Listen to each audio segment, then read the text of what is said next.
Good afternoon. This is video journal number 3, where we are discussing emotional intelligence and developing strong people skills. The first question of this video journal is please discuss your strengths and weaknesses with regard to emotional intelligence and how you plan to address those weaknesses. Well, as we know, in emotional intelligence, there are 5 main areas. They are self-awareness, self-regulation, motivation, empathy, and social skills. Now, my difficulties that I know that I have has these areas, 5 areas have been gone over as concerning emotional intelligence, is I'm good at setting goals. However, my problem is I do not always constantly review those long-term goals. A lot of times I'll just say, I know what the goal is, and I just shoot straight forward and I go. But I don't always necessarily go back and review those goals, see exactly where I am in the process, if I'm following the process. A lot of times I just like to jump right in and go. So I know that is something that I need to improve on.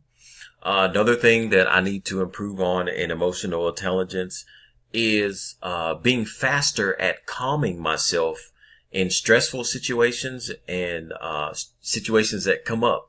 A lot of times when situations that come up and you find yourself stressed out, usually your first response is, you feel your temperature, or at least me personally, I feel my body temperature raising.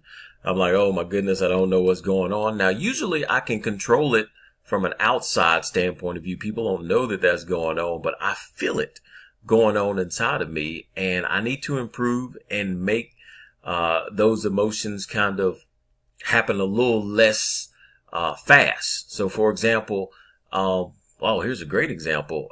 When I found out that I couldn't take my notes in to the prepared speech, I was like, oh my goodness, what am I going to do? My emotions went crazy. Well, it took me about 10 minutes to settle down and say, hey, all right, just say you a quick word of prayer, get yourself straight. So it took about 10 minutes. I would like to cut that time frame down to about 2 minutes whenever things get stressful and I go into situations I'm not prepared for. So those are some of the weaknesses that I would definitely like to improve on. One of the strengths that I think I have is my listening skills. I do enjoy listening to people more than I do talking. So I'm definitely not one of those people that wait to talk. I actually listen and see if I can get something from people, because I feel like this life journey I am on an ever learning experience here in life. So I want to always listen. And I do find a lot of my friends come to me for advice whenever they have issues and whenever they want to discuss things. Usually I am the one that they come to. And a lot of times I don't understand why, but I think that is because I do listen. And a lot of times when people are talking to you with issues that they have, maybe they don't want you to, really respond. They do just want someone to listen. And I think part of that, which flows into my listening, another strength that I have is empathy. I really try to put myself in someone else's shoes and, figure out what it is they're going through, what emotions they're feeling, why they're feeling those emotions. How would I feel if I were in their shoes? So that's one of the things that I do think is also a strength of mine, and that is the empathy. Motivation, I think I'm up and down on motivation. When there's something I want, I'm motivated and I'm ready to go get it. On the other side, if I could care less if it happens, I may not be as motivated in that particular area. So I would like to see myself also a little more consistent as it comes to the motivation area. The next question in the journal is, how do you feel about the concept of emotional intelligence? I think the concept is very important. I think the concept is important to have if you're in a business structure, you want to have the right type of people around you and in your structure. And nowadays, with technology and trying to figure out, what's on people's minds and how they're doing, emotional intelligence is very, very important for that. We were discussing in class about waiters and waitresses in restaurants being able to use emotional intelligence to give better customer service. And I feel if you have people who are trained in emotional intelligence and can use the 5 steps of self-awareness, self-regulation, motivation, empathy, and social skills, then they're going to do a much better job than someone who does not have that type of emotional intelligence. The next question is, how do you feel it directly relates to success in the workplace? I think emotional intelligence, the higher your emotional intelligence, the better work you're going to do, the better production you're going to have.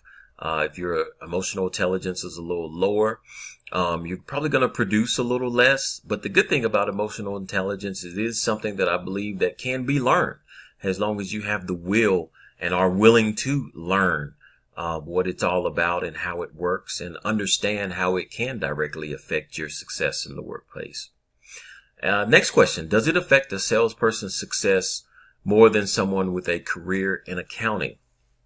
I would say emotional intelligence does affect someone's success in sales more so than it does in someone in accounting. And the reason that I say that is, in sales, you're going to run across all kinds of people who are having good days. Some are having bad days.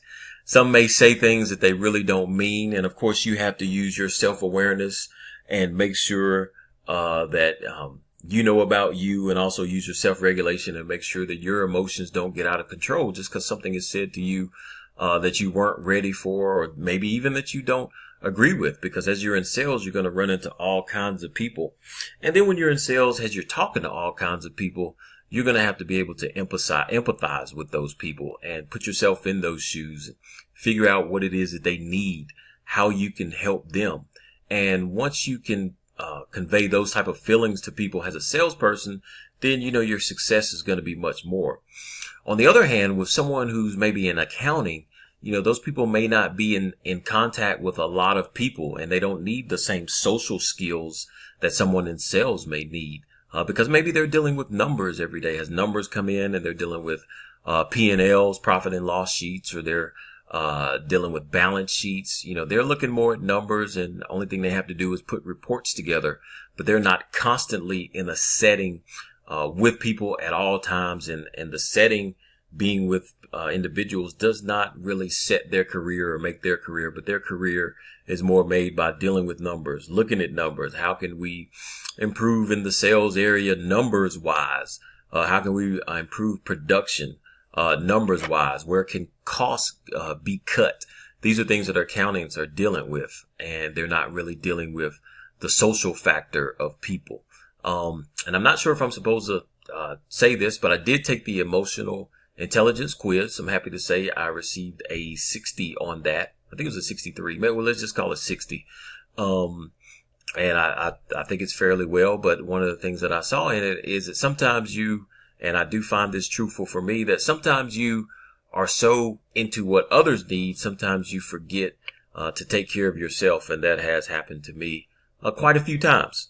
But that ends this video journal number 3, which is 8 minutes. Please forgive me for going so long, Miss Davis Moore. And look forward to seeing you in class on Tuesday. Thank you for listening.